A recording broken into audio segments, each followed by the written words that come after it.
Olá, muito boa tarde. Completa-se hoje a nova tradução do Novo Testamento em português. Um projeto que está a recolher as opiniões dos leitores para depois ser divulgada uma versão definitiva e que constitui o ponto de partida para a conversa. Este projeto da tradução constitui o ponto de partida para a conversa com o biblista Padre Armindo Vaz, que vai também analisar os textos, precisamente da Bíblia, lidos nas missas deste domingo. Padre Armindo, muito boa tarde. Boa tarde. Obrigado por estar neste programa. E antes de irmos a essa análise, às 3 leituras que são lidas nas missas de domingo, pedi-lhe para comentar e apresentar aos nossos telespectadores, de facto, este projeto da tradução da Bíblia em português que está em curso e onde está envolvido. Hoje é publicado a tradução do último livro do Novo Testamento, esperando brevemente vir então essa versão definitiva que recolhe a opinião dos leitores. Que relevância tem este trabalho que os biblistas portugueses estão a fazer, onde também está, de facto, a participar desse trabalho, para aproximar a língua portuguesa do texto original dos vários livros da Bíblia? Isso. Em primeiro lugar, eu gostaria de agradecer a todos aqueles leitores que tiveram o cuidado e a graça quase de dar o seu parecer, fazer a sua achega relativamente aos textos que foram sendo publicados online, para que as pessoas vissem como está a sair o texto e que dessem a sua opinião, porque nós preocupamos-nos bastante com o sentido mais originário, mais original e mais correspondente, que tem a ver com o próprio texto bíblico.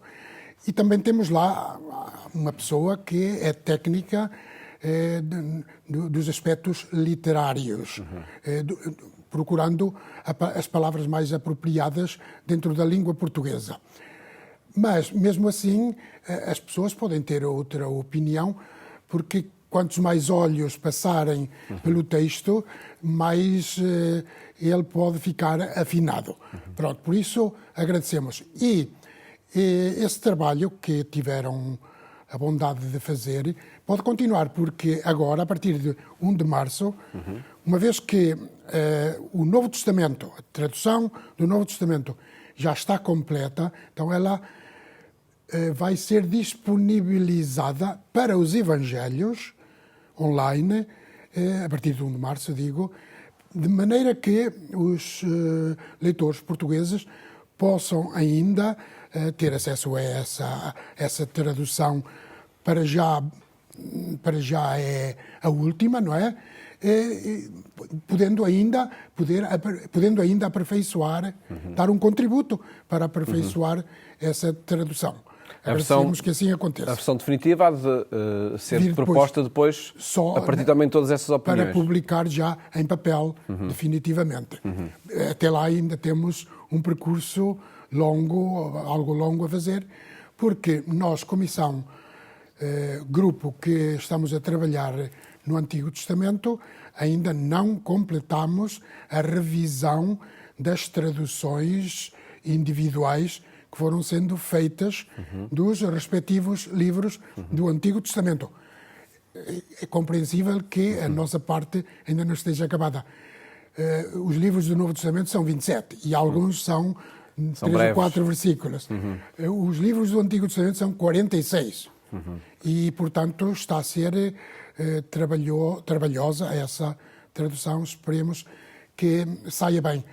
Qual é o interesse, a significação também desta tradução para o público português? É de que agora temos também para a liturgia, para a pastoral e para a cultura em geral, um texto uniformizado que é oficial. Assim foi pedido pela Santa Sé, o Vaticano, foi pedido aos senhores bispos, à Conferência Episcopal Portuguesa, e ela encomendou o trabalho a esta comissão de peritos de estudos bíblicos em Portugal. Vamos ver o que é que vai sair, mas esperemos que ajude a compreender ainda melhor o sentido original dos textos bíblicos. De facto, a este trabalho de tradução, que está a ser feito de raiz pelos biblistas portugueses, juntam-se depois alguns estudos sobre textos da Bíblia, e um deles é este que o Padre Armindo tem promovido na sua investigação do livro de Gênesis, a Criação, um livro que está agora na segunda edição e que, em relação à primeira, é revista e aumentada, como se diz, porque de facto tem mais conteúdo, não é? Sim, é revista e aumentada. Tem mais conteúdo. O conteúdo essencialmente não é o mesmo, mas tem alguns pormenores que ainda procuram aperfeiçoar a explicação, a interpretação do texto bíblico, dos capítulos 2 e 3 do Gênesis, que são os relato da criação. São os correspondentes à chamada história de Adão e Eva, o relato da criação, na chamada história de Adão e Eva, que é a segunda narrativa da criação. A primeira é aquele grande pórtico do texto da narração da criação que lemos no Sábado Santo. Este tem alguma coisa, de novo, pouco.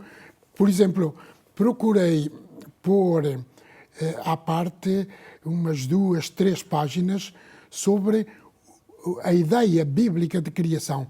Ela estava lá na primeira edição, está lá na primeira edição.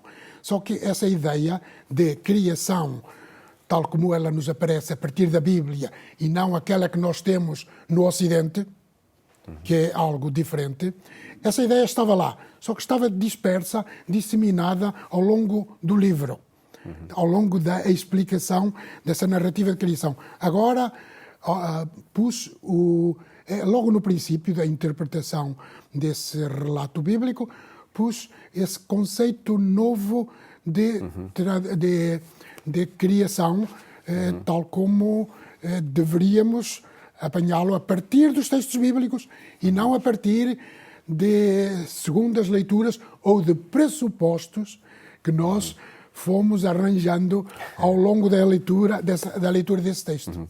De facto, estudos que ajudam a compreender o texto original e este em particular, que o Padre Armindo Vaz tem investigado ao longo do seu percurso académico e que agora chega aqui a público na segunda edição pelas Paulinas. Esse, não é? Concretamente ajuda a ler, a interpretar e, portanto, a ler uma tradução algo inovadora do próprio texto do Gênesis 2 e 3. Porque de lá saíram muitas ideias, muitas palavras para a cultura, para a tradição, para a moral, para a teologia, para a música, para as artes. Mas são palavras que não estão no texto. Veja, a palavra paraíso, terreal, não está lá. Não está lá a palavra costela de Adão. Não está lá o conceito de pecado original, como se costuma lá ver, e tantas outras palavras que não estão lá no texto e que esse livro procura repor em diálogo também com o público. Por isso tem por título Criação Divina sem pecado humano. Sem pecado humano. Está claro, pelo menos com a análise literária que a Igreja nos pede para fazer, está claro que lendo esse relato, no seu contexto, ele não fala de nenhum pecado, muito menos do pecado original. Sem dúvida nenhuma, um bom motivo para, enfim, nos adentrarmos neste livro que agora chega aqui ao público na sua segunda edição. Para repassar essa história chamada de Adão. De Adão e Eva. Sim. Vamos aos textos deste domingo, que são lidos nas missas deste domingo, o terceiro da Quaresma. A primeira leitura fala-nos de leis, a lei que foi dada por Moisés. Que leis são estas, Padre Armindo? São as 10 palavras, como o texto bíblico do livro do Êxodo a chama. O decálogo. O chamado decálogo. 10 palavras. Decálogo é a palavra que vem do grego e que significa 10 palavras. Quando eu aprendia, o Paulo também, um bocadinho, Sim. Quando eu aprendia de cor os mandamentos de Deus, da lei de Deus, como dizíamos, lá pelos anos 1955, esses 10 mandamentos eram-nos apresentados descontextualizados. Isto é, não eram situados no contexto bíblico em que os 10 mandamentos aparecem aqui no livro do Êxodo. Apareciam os 10 mandamentos seguidos, 10, e ao fim rematávamos. Estes 10 mandamentos encerram-se em 2, amar a Deus sobre todas as coisas e ao próximo como a nós mesmos.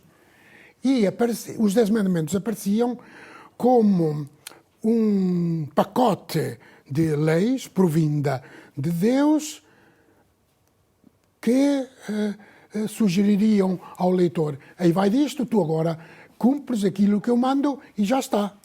Ora, na Bíblia, no livro do Êxodo, não aparece assim. Os 10 mandamentos aparecem contextualizados, como agora já está muito bem no chamado Catecismo da Igreja Católica. Os 10 mandamentos aparecem contextualizados, isto é, num contexto que nem sequer aqui nesta leitura aparece, porque não poderia. Porquê? Porque é muito longo. A referência à aliança do Sinai, que está no capítulo 19, enquanto que os 10 mandamentos aparecem logo a seguir no capítulo 20. Portanto, no contexto em que Deus transcendente aparece ao povo de Israel, manifestando-se como aquele que: eu sou o Senhor teu Deus, que te tirei da terra do Egito, dessa casa da escravidão. Aqui está o contexto. O contexto é o da aliança, que no capítulo 19 se diz assim a respeito dela. Agora, eu trouxe-te, diz Deus ao povo de Israel, por meio de Moisés, eu trouxe-te desde o Egito, libertei-te da escravidão e trouxe-te até este lugar deserto, Monte Sinai. Queres entrar dentro da aliança que eu quero fazer contigo? Aí o povo de Israel respondeu: sim, nós queremos, tudo aquilo que o Senhor nos diz, nós o faremos.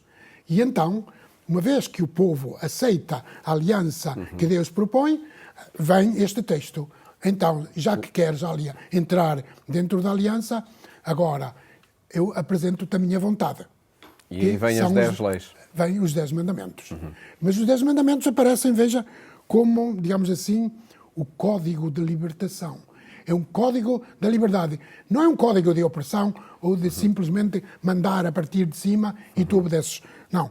É o código da liberdade. Eu sou o Senhor teu Deus, que te tirei da terra do Egito, dessa casa da escravidão. É uma lei dada a um povo livre. E agora nós teríamos que ver, isso é que é importante deste texto, a relação entre a aliança de amizade, ou de amor, de um amor gratuito, a aliança que Deus propõe ao povo de Israel e quer fazer com ele. Qual é a relação? Nós agora podíamos perguntar, qual é a relação entre esta aliança e esta lei? Esta lei e esta aliança. A lei não será algo que é simplesmente mandado e agora o povo teria que cumprir. Ora, tal como aparece no contexto, o que nós podemos e devemos concluir é: com a proposta da aliança de Deus ao povo de Israel, o povo aceita a aliança. E então, agora, pode responder a esta aliança. Como? Cumprindo a lei. Deus ama o povo dentro da sua aliança. É um pacto de amor. E o povo responde também com o amor por meio da lei. De maneira que esta lei não é simplesmente um cumprir normas e preceitos. Ela é uma expressão do amor do povo para com Deus. É uma forma de o povo responder e corresponder à aliança de amor com Deus. De facto, no cotidiano e de forma muito, muito concreta. Um texto, de facto, que inspira depois os 10 mandamentos, que inspira essa resposta permanente que se dá a Deus e a aliança de Deus com todos os povos. Vamos avançar, Padre Armindo, nesta análise que fazemos. Agora, se calhar, olhamos o texto do Evangelho, no capítulo 2 do Evangelista João. Sim. E antes da sua análise, proponho que possamos escutar o texto que é lido nas missas deste domingo. Estava próxima a Páscoa dos judeus e Jesus subiu a Jerusalém. Encontrou no templo os vendedores de bois, de ovelhas e de pombas, e os cambistas sentados às bancas. Fez então um chicote de cordas e expulsou-os a todos do templo, com as ovelhas e os bois. Deitou por terra o dinheiro dos cambistas e derrubou-lhes as mesas. E disse aos que vendiam pombas: Tirai tudo isto daqui. Não façais da casa de meu pai casa de comércio. Os discípulos recordaram-se do que estava escrito: Devora-me o zelo pela tua casa. Então, os judeus tomaram a palavra e perguntaram-lhe: Que sinal nos dás de que podes proceder deste modo? Jesus respondeu-lhes: Destruí este templo e em 3 dias o levantarei.